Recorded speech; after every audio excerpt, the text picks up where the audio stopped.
a short video on the technique of walk in the woods. We're going to come up on a team who's discussing a problem they'd like to solve.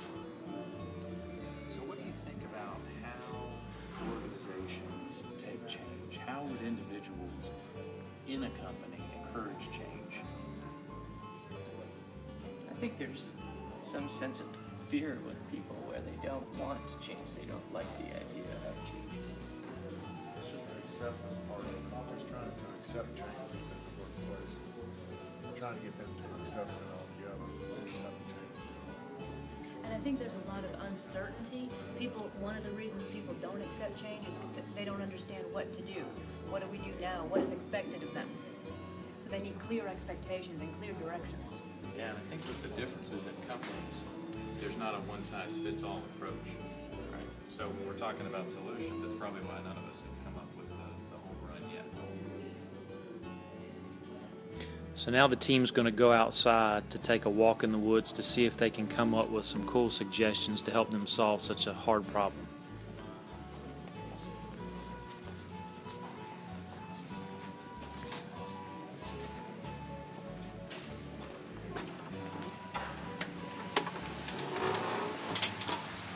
So we're here in a nice courtyard area where we get to experience nature, get outside of the office, open our minds up, and see what nature can teach us.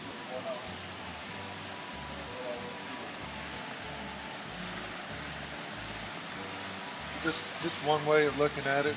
See the water out there running. You actually see how people can clear their minds and accept the new change, or look at any way of changing their minds on any of the new technology. And the first thing I heard when I walked outside was the sound of the water, the bubbling of the water. So this reminds me of communication. People are uncertain about a change. They don't know what to do. So we need to be very clear when we communicate to them. And just the constant flow of the water. So a constant message to direct people, what do they need to do now? Great insights. Let's move on and see what some of the other team members have found.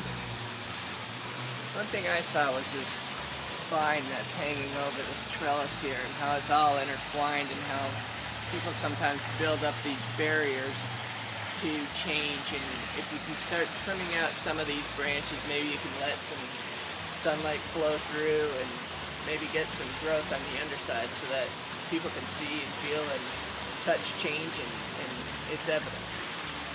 And I think with the same structure of the trellis here, you think about the foundation of a company, and that's how what I see with the trellis. You have to be respectful of that foundation because it is what has led the company to where it is today. So rather than tear the foundation down and start over with something new, it comes back to how you slowly weave in change to start new practices, new tools, and to work in new ways of thinking within the company. So the team's come up with some great ideas on how to solve the problem of introducing change into a company. And as they did, you can as well walk around and look at the different pieces of nature and find how it might relate to your problem and give you just some ideas and some different areas you can start looking into. So have fun and enjoy a walk in the woods.